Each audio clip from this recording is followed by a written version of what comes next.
um magnata da música e uma aspirante atriz. Um drink na casa dele que termina em tragédia. E diversos anos para tentar estabelecer se ali ocorreu um suicídio ou um assassinato.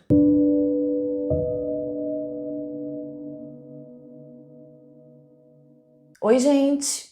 Hoje a nossa viagem pelos Estados Unidos nos leva para a ensolarada Califórnia, mais especificamente a cidade de Alhambra, que faz parte do condado da maior cidade do estado, Los Angeles. São as primeiras horas do dia 3 de fevereiro de 2003 e alguém acaba de fazer uma ligação para um número de emergência. Essa pessoa diz ter ouvido um tiro de arma de fogo. O tiro vinha de uma mansão, o número 1700 de Grandview Drive, em Alhambra, uma propriedade conhecida como Pyrenees Castle, o Castelo dos Pirineus. A casa é muito imponente, construída em cima de uma colina e com uma arquitetura que faz ela lembrar um verdadeiro castelo. Mas o que mais impressiona ali é o tamanho, tudo é grande. Para começar, são 88 degraus que levam da rua até a entrada da casa. A casa foi construída em 1925 e o arquiteto se inspirou num castelo que ele admirava nas suas viagens que fazia aos Pirineus, daí o nome. Mas vamos voltar então para a ligação para o 911. Quem está falando com a emergência é o motorista do dono dessa mansão, um homem muito rico, famoso e influente no seu trabalho.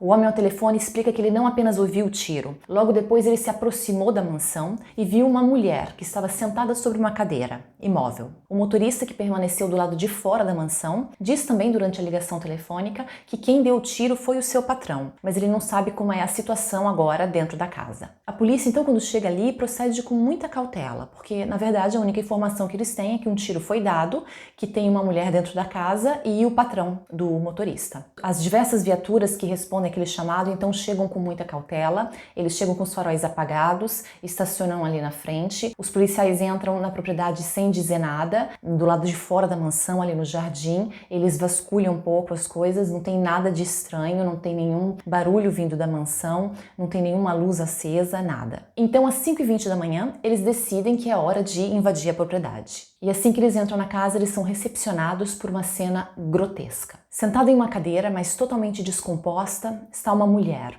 com a fisionomia devastada por um tiro que ela levou no meio do rosto. E ela não está sozinha. Com ela tem um homem, não muito alto, vestido com uma camisola masculina branca, os olhos espalancados, agitadíssimo, andando de um lado para o outro, nervosíssimo. Os policiais imediatamente dão a ordem para que ele levante as mãos, para que ele pare de se movimentar, mas ele, sem pensar duas vezes, se joga sobre eles, tentando agredi-los. E ele estava tão descontrolado que ele parou só depois que foi usado contra ele um taser. O homem é Phil Spector e a mulher foi identificada como Lana Clarkson. Então vamos conhecer um pouquinho mais da nossa primeira protagonista de hoje, uma mulher que viveu toda a sua vida em busca de um sonho. Lana Clarkson nasce no dia 5 de abril de 1962 em Long Beach, na Califórnia. Ela é muito alegre e desenvolta desde pequena, sempre procurando fazer tudo sozinha, ser independente. Isso desde os 2 aninhos de idade. Sua infância foi muito tranquila, feliz, sem grandes preocupações, mas isso só até 1978, quando ela perdeu seu pai. Então ela, com sua mãe e seus irmãos, se muda para Los Angeles, a 40 quilômetros da sua cidade natal. Mas apesar das circunstâncias que a levaram até ali, Lana viu essa mudança como uma grande oportunidade. Mais do que isso, até eu direi, ela entendeu aquilo como um caminho natural a seguir, aquilo que tinha que acontecer. Lana, já com 16 anos de idade e uma extraordinária beleza que impressionava, agora teria a oportunidade de fazer verdadeiramente sucesso, na moda ou até no cinema, já que era dotada de uma grande personalidade, daquelas que atraem sem nenhuma dificuldade, sem nem fazer esforço. E foi sem grandes dificuldades que ela começou a fazer vários testes e a conseguir trabalhos como modelo fotográfica. E rapidamente se tornou muito requisitada, fazendo diversos trabalhos para revistas, seja nos Estados Unidos que na Europa. Mas não bastava para ela. Não era esse o seu sonho. Lana queria ser famosa, uma famosa estrela de Hollywood. Lana, incansável e muito positiva, começa a fazer diversas audições e consegue vários papéis como figurante em alguns filmes televisivos. Mas ela continua insistindo, até que em 82 acontece a sua tão esperada estreia no cinema. Foi na comédia Fast Times at Ridgemont High, traduzida no Brasil como Picardias Estudantis, mais uma pérola da tradução de títulos de filmes. De qualquer maneira, o filme conta também com os novatos Sean Penn e Jennifer Jason Leigh, e é uma das clássicas comédias para adolescentes americanas que se passa num high school, no segundo grau deles. A parte de Lana era muito pequena, ela aparecia só em algumas cenas, mas era a primeira vez que ela falava e não era um filme para TV, era um filme cinematográfico. Ou seja, para Lana era muito, ela estava um pouquinho mais perto do seu grande sonho. E já no ano seguinte, em 83, ela aparece no cultuado filme de Brian De Palma, Scarface. Mas ali a sua parte é menor, ela não tem falas, ela é uma das moças que dança no Babylon Club. E o próximo passo é começar a atuar para o diretor Roger Corman, considerado o papa do cinema pop. E esse estilo de filme, visando ser popular para todos, ser mais acessíveis, eram mais fáceis de fazer de uma certa forma e começaram a ser produzidos em massa. O próprio Corman chegou a dirigir 500 filmes durante sua carreira. E Lana apareceu em 5 deles, incluindo 2 que viraram verdadeiros cults, cultuados pelos fãs até hoje. Ou seja, a Rainha dos Bárbaros, de 1985, e a sua sequência, alguns anos depois. Agora os papéis de Lana eram de atriz principal, ela já era famosa, mas no mundo dos filmes independentes. O que, infelizmente, para Lana não é um passo em direção ao mundo do cinema que ela queria, que ela estava perseguindo, ou seja, Hollywood. Aquele cinema e o independente não se misturam. Aliás, existe uma descarada discriminação contra os atores que fazem esse tipo de cinema. Lana não era nem cogitada para os papéis que ela queria, os ditos papéis sérios de filmes de série A. Lana então continuava trabalhando duro nos filmes independentes de série B. Ela continuava estudando, se preparando,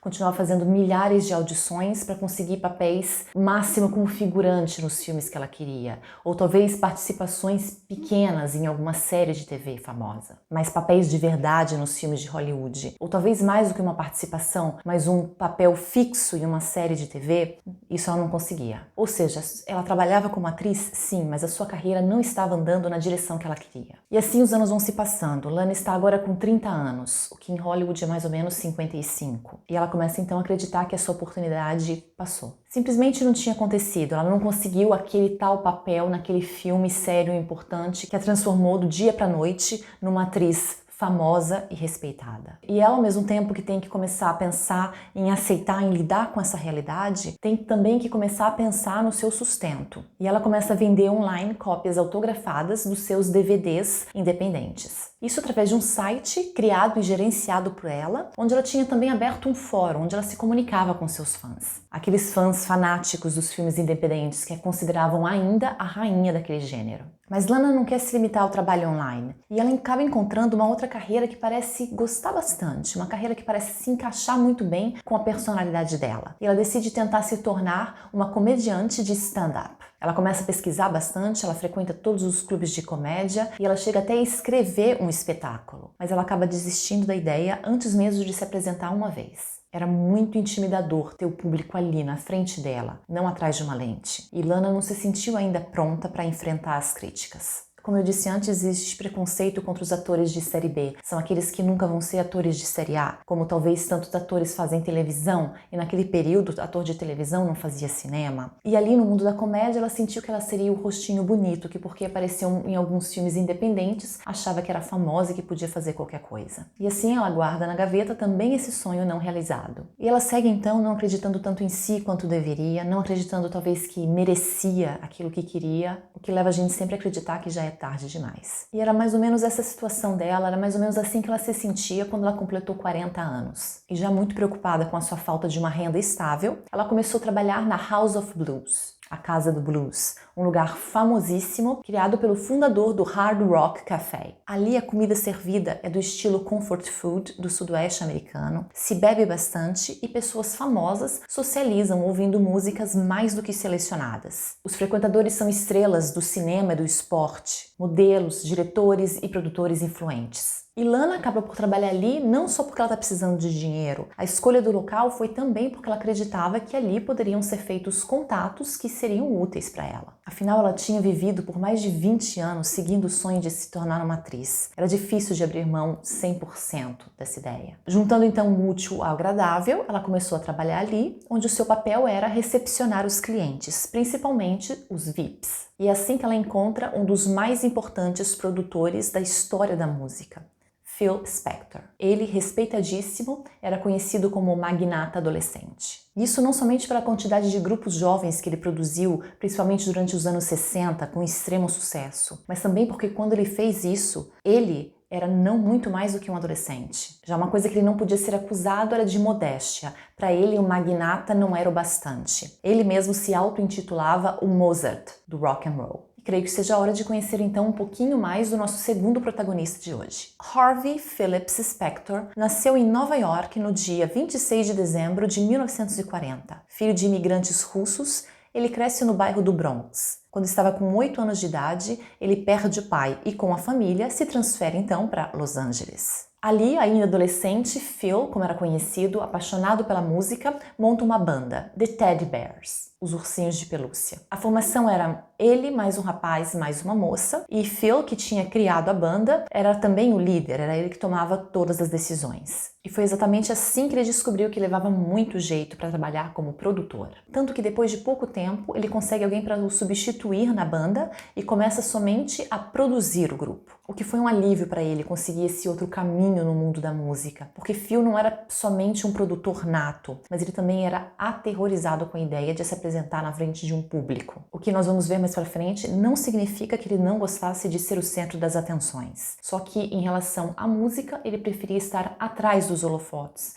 na hora do show. E a ideia da mudança de carreira rapidamente funciona. Para sua ex-banda, The Teddy Bears, ele escreve uma canção, ele mesmo, que se torna um hit muito famoso, muito popular, e faz parte do álbum que ele mesmo produziu. E é por causa do sucesso desse hit que ele entende que consegue levar essa carreira para frente. Ele então deixa sua ex-banda e resolve se mudar de volta para sua cidade natal, Nova York. Ali, inicialmente, ele coproduz alguns artistas, mas em 1961, com apenas 21 anos de idade, ele abre a sua própria marca, a Phillies Records. E ele imediatamente deixa claro não ser só mais um aspirante a produtor. Ele é o criador daquela que é conhecida como a Wall of Sound, ou a Spector Sound, a parede de som. Ou seja, ele teve a ideia de criar uma base sinfônica, que seriam trechos gravados por uma orquestra, que seriam usados como base para criar canções de pop e rock. Resta dizer que a Wall of Sound se tornou parte da criação de música, sendo usada anos depois até pelos Beatles. Mas nesse caso específico, o resultado foi bastante controverso, não agradando a todo mundo, ou melhor, não agradando nada a Paul McCartney. Mas eu acho que a gente pode concordar que o álbum Let It Be agradou a muita gente. Mas essa é uma história que a gente vai ver daqui a pouquinho. Isso serve para nos mostrar o quanto Phil Spector era um prodígio na produção musical. Logo depois já ele produziu um álbum para Tina Turner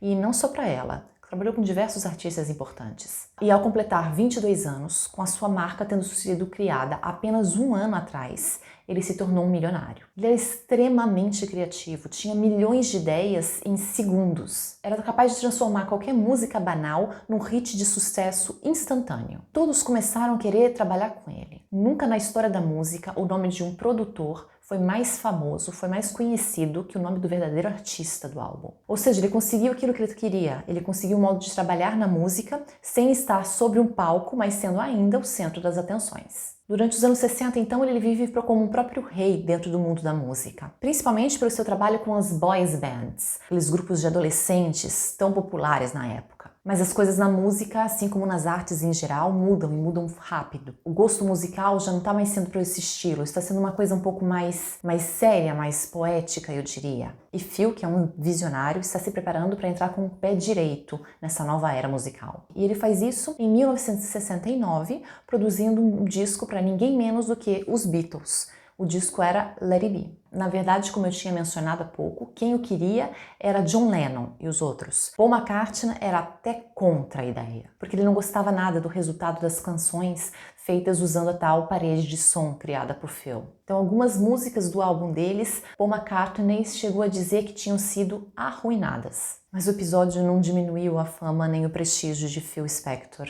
Muito pelo contrário, ele realmente era um prodígio. E ele era muito precoce. E não só na vida musical, também na vida pessoal dele. Ele se casa pela primeira vez quando ele estava com 25 anos. Com Annette Mirror, a vocalista principal do grupo criado por ele, Spector's Three. Mas existiram desde o começo do casamento dele sempre boatos de que ele tivesse um relacionamento paralelo com uma mulher chamada Veronica Bennett. Bom, ele nunca assume isso, mas no ano seguinte ao casamento, em 66, ele se separa. E 2 anos depois, em 68, ele se casa em grande segredo com a presunta amante, Veronica Bennett, que passa a ser conhecida como Ronnie Spector. Ela também vocalista principal do grupo The Ronettes, também criado e produzido por Phil. Já essa nova união dura até 1974, mas a verdade sobre o casamento vem à tona mesmo só em 1991, quando Ronnie conta num livro chamado Be My Baby toda a verdade sobre essa turbulenta união. A megalomania de Phil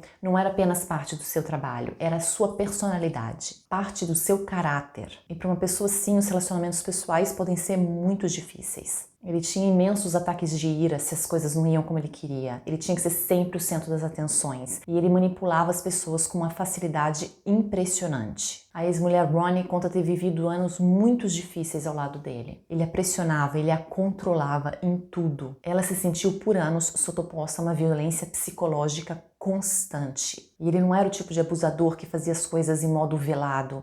As ameaças dele se tornaram com o tempo bastante claras, incluindo assassinato. O maior e mais explícito exemplo de como ele deixava suas ameaças claras a Ronnie foi que ele comprou um caixão coberto de ouro para colocar como decoração no quarto do casal, com a parte de cima em vidro, luxuosíssimo. E isso ele explicou para Ronnie que é para que ela visse todos os dias e se recordasse bem de qual seria o destino dela se ela ousasse deixá-lo. Bom, como abusador, controlador, Phil começou por isolar a esposa. Ele começou por não permitir mais que ela se apresentasse em público, que ela cantasse. E o grupo The Ronettes terminou. Mas esse foi apenas o começo do isolamento. No fim do casamento, Ronnie já não saía mais da mansão quase. Bom, uma outra ideia que ele teve foi quando eles fizeram 1 ano de casamento, Phil convenceu a mulher a adotar uma criança, provavelmente já prevendo que seria mais fácil tê-la dentro de casa, fechada ali. Então os dois adotam um menino e as coisas para Ronnie não melhoram nada, aliás, elas pioram. Incontáveis vezes ela não podia nem sair do seu quarto porque ele tinha decidido assim, então ele trancava ela ali com chave até que ele voltasse para casa. Nas raras ocasiões que ele estava de bom humor, ele deixava ela sair de carro sozinha ou com o filho, mas o tempo disponível era sempre exatamente 20 minutos. Mas essa não era a única condição. Vai parecer mentira, mas é verdade. Nessas ocasiões em que ela tinha os 20 minutos para sair de carro, o filho não podia sentar do lado dela, ele tinha que sentar atrás, porque ao lado dela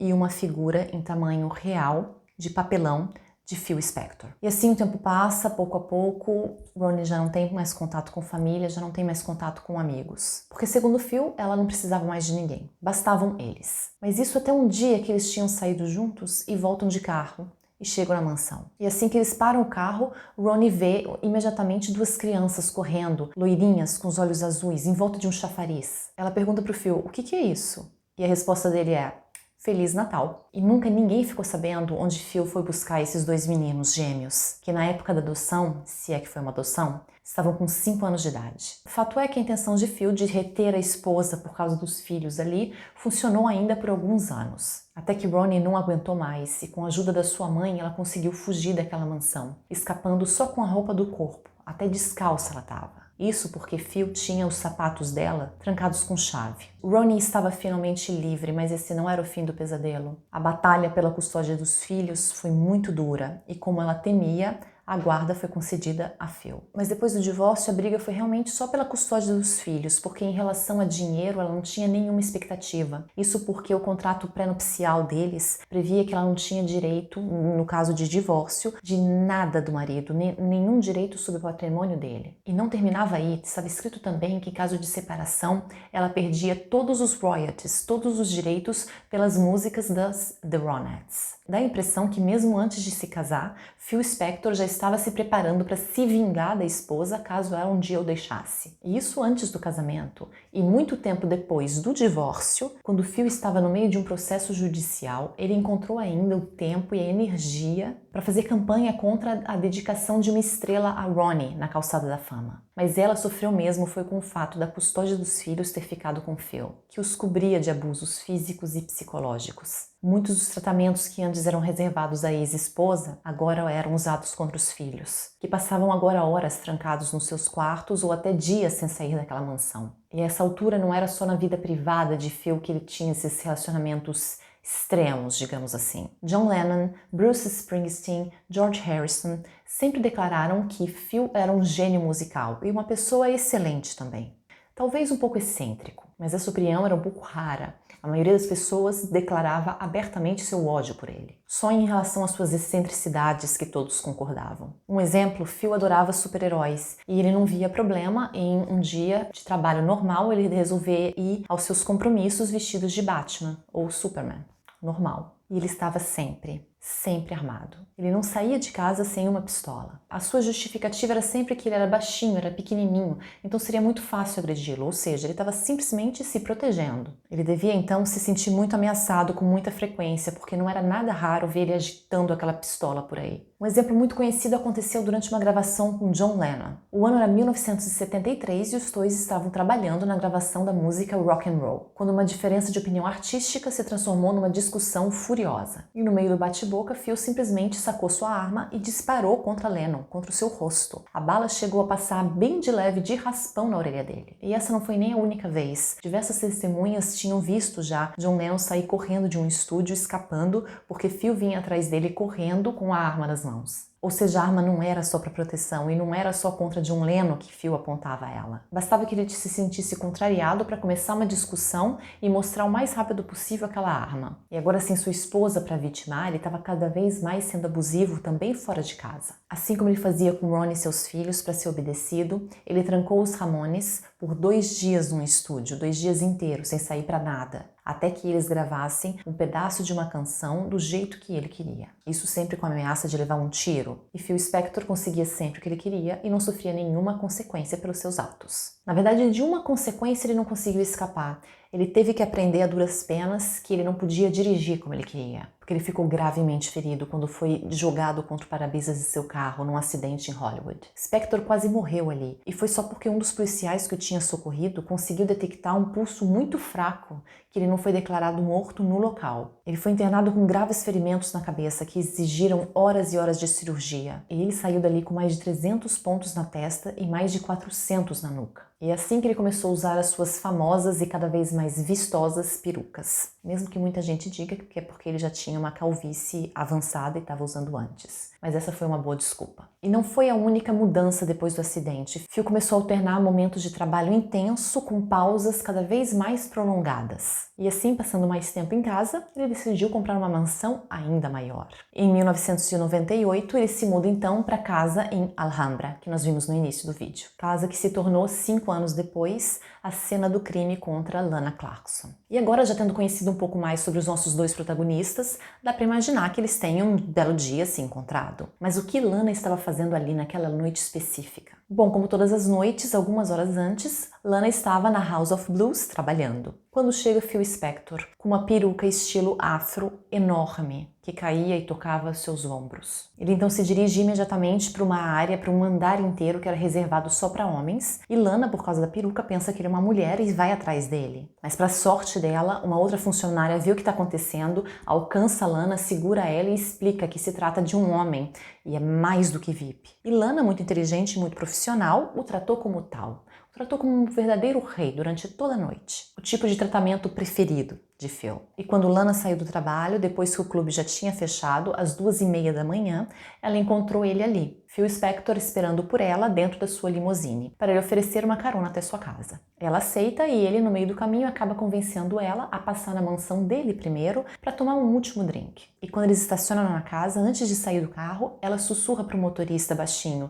que ela não ia demorar, que ia realmente ser só um drink, nada mais. Então, o que aconteceu entre esse momento e a ligação que esse motorista faz para o 911? Adriano disse que estava esperando na limusine para levar a Lana para casa. E ele ficou esperando ali por mais ou menos 2 horas, até que ele ouviu um barulho muito alto, uma única vez, mas que lembrou um tiro. Ele resolve verificar, então ele começa a subir os 88 graus até o ingresso da casa. E na metade do caminho ele vê um atordoado Phil Spector correndo na sua direção. Phil olha para Adriano com um olhar absolutamente alucinado e diz: "Eu acho que matei alguém." E o motorista então chama a polícia, como nós vimos. Bom, Phil é levado para a delegacia e a sua primeira declaração é não saber, não ter ideia de o que aquela mulher, que para ele era uma desconhecida, estava fazendo sentada dentro da sua casa com o rosto explodido. Mas as horas passam e ele começa a se lembrar. Ele diz que se lembra de ter oferecido uma bebida para Lana, é por isso que ela estava ali. Mas que ele não sabe explicar por que, de repente, ela pegou a arma dele e deu um tiro no próprio rosto. Isso Phil conta aos policiais aos berros, gesticulando como um doido, berrando que Lana tinha feito isso contra ele para arruiná-lo. Bom, se vocês estão achando também um absurdo essa história de que tenha sido um suicídio, fiquem sabendo que é essa versão que ele vai levar para sempre. Mas mais incrível ainda é que quando essa matéria sai nos jornais, realmente ela é relatada como um possível suicídio, como se a versão de Phil pudesse ser considerada. De qualquer maneira, todos ficam sabendo sobre a morte de Lana e aqueles que a conhecem ficam adolorados, mas principalmente chocados. Seus fãs que sempre a consideraram a rainha dos filmes independentes, seus amigos próximos, sua família. Ela era muito benquista, era muito alegre, muito extrovertida, estava sempre cercada de pessoas. E ninguém no seu círculo mais próximo de amigos conseguiu cogitar a versão de Phil como verdadeira. Mas fato está que essa possibilidade foi considerada e uma investigação teve início. E segundo a autópsia, Lana perdeu a sua vida por causa de um único tiro disparado intraoralmente, ou seja, na boca, que tinha atravessado a sua medula espinhal e causando uma morte quase instantânea. Também, segundo a autópsia, no seu sangue tinham sido encontrados traços de álcool e de Vicodin,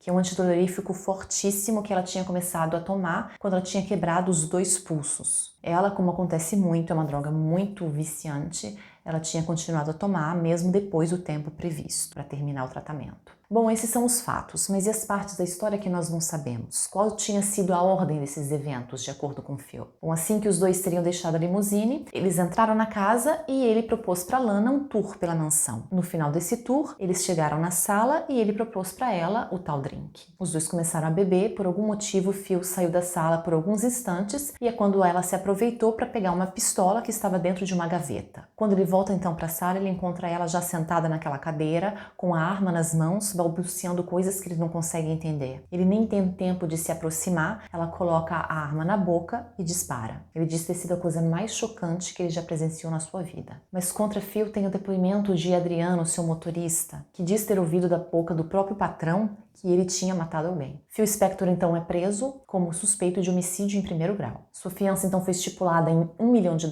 que ele imediatamente pagou sem nenhum problema e estava então livre para se preparar para o julgamento. E o seu primeiro passo foi contratar ninguém menos que o advogado que conseguiu que O.J. Simpson fosse inocentado, o famosíssimo Robert Shapiro, conhecido como o advogado das causas impossíveis. Shapiro então monta um grande time defensivo, mas imediatamente percebe que um dos seus maiores problemas, talvez o seu maior problema, a sua maior dificuldade, vai ser o próprio Phil Spector, que discutia cada estratégia, que era contra tudo que os advogados diziam. A tal ponto que ele decidiu que ninguém era capaz de defendê-lo tão bem quanto ele mesmo. Esse é um dos maiores exemplos da megalomania de Phil. Ele então despede todo mundo e se torna oficialmente o seu próprio defensor. E o show continua, com Phil fazendo todo o possível para transformar aquele julgamento num verdadeiro espetáculo. Da maneira como ele chega no tribunal, com uma quantidade de seguranças em torno dele que ele nunca tinha usado na sua vida, até as perucas que ele usa, uma para cada dia de audiência. Ele consegue voltar os holofotes tão para ele mesmo que Lana, a vítima, já não é quase mais lembrada. Sobra muito pouco espaço para ela e as pessoas acabam por vê-la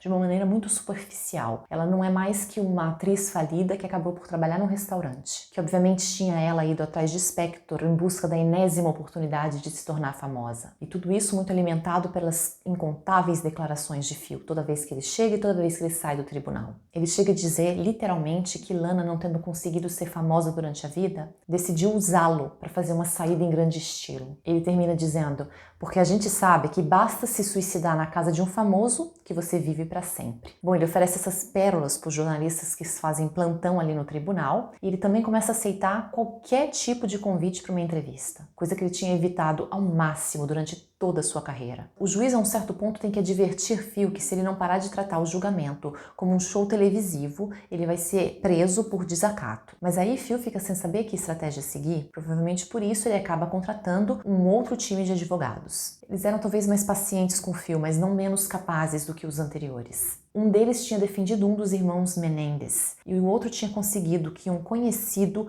boss mafioso de New York fosse absolvido. E a estratégia principal desse novo time de advogados parecia ser pintar Lana como uma pessoa muito frustrada por não ter conseguido realizar o sonho da sua vida e que estava muito deprimida por causa disso, ou seja, uma pessoa com muitos motivos para se suicidar. Os advogados de Phil chamam então para depor uma pessoa que se diz amiga de Lana e ela conta que não ter conseguido ser famosa como atriz, não ter conseguido o seu sucesso, era para Lana motivo de muita dor e frustração. Era praticamente um trauma, mas todos os outros amigos amigos e familiares de Lana disseram o oposto. Ela gostava muito do seu trabalho na House of Blues e continuava a ter esperanças como atriz. Ela não tinha desistido. Era exatamente por isso que ela tinha começado a trabalhar ali. E provavelmente por isso que ela tinha aceitado o convite de Phil, para fazer contatos, não para ir ali e se matar. A acusação também trouxe algumas evidências encontradas na cena do crime. Tinha um pano encontrado no banheiro sujo de sangue, daqueles especificamente usados para limpar armas. Tinham também pequenas manchas de sangue no batente de algumas portas e numa jaqueta pendurada dentro de um armário.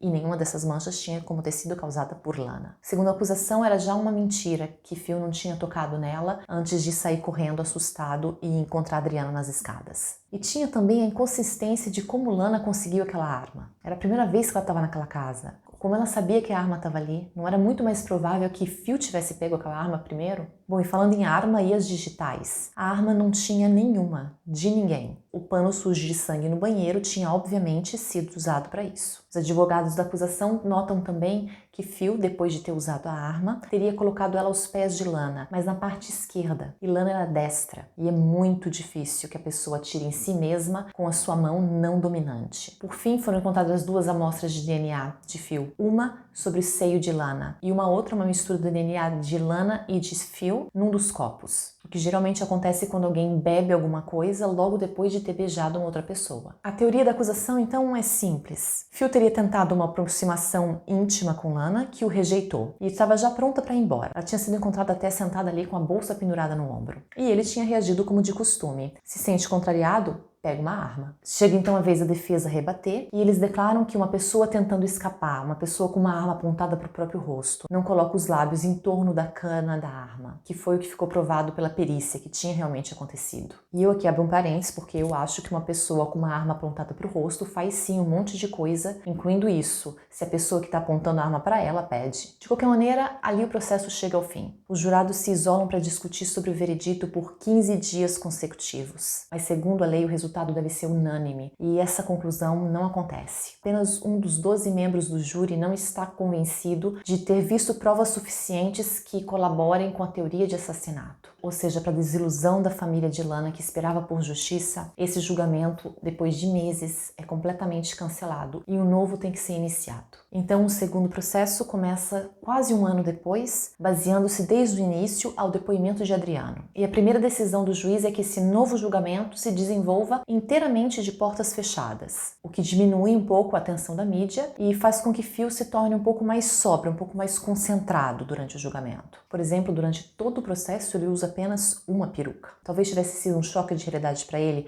o fato que 11 de 12 pessoas tinham sido convencidas a enviá-lo para a prisão. Ou talvez sua mudança de comportamento seja por causa da presença da sua nova jovem esposa, Raquel Short. Os dois tinham se conhecido alguns meses antes e o divórcio não estava muito longe, mas durante aquele julgamento ela estava ali, sempre presente. Ela está ali segurando a mão do marido e os dois escutam impassíveis enquanto Adriano conta sua versão dos fatos. Dessa vez, Adriano conta que seu patrão estava muito bêbado e tinha usado muitas drogas naquela noite. E quando isso acontecia, ele ficava muito acelerado, como diz o motorista. E ele continua contando que Lana recusou o máximo possível aquele tal último drink. Ela tinha apenas aceitado a carona até sua casa, mas Phil insistiu tanto e não aceitava não como resposta que ela acabou por concordar, com a condição de que fosse apenas um rápido drink. Já a defesa de Phil, quando foi interrogar Adriano, que era brasileiro, tentou provar que ele teria entendido mal a frase que Phil disse quando estava descendo aquela escada. Que ele não tinha dito, eu acho que eu matei alguém, ele tinha dito, eu acho que alguém se matou. O que seria um erro normal, se tratando de uma pessoa numa situação assim, que o inglês não é a sua primeira língua, mas honestamente as duas frases não são assim tão fáceis de serem confundidas uma com a outra. E isso realmente não convenceu nem os jurados, visto que no dia 6 de maio de 2009,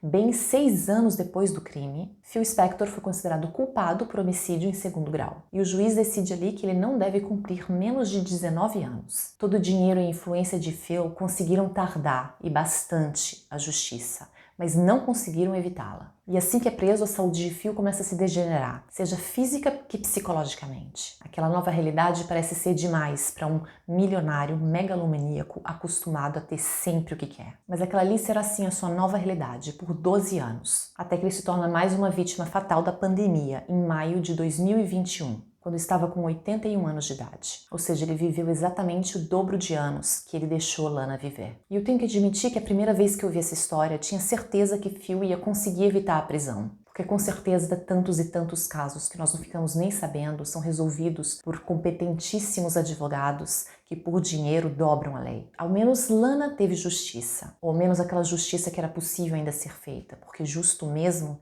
seria que ela continuasse a viver e a tentar, porque viver sem desistir já tem muito mérito. Obrigada.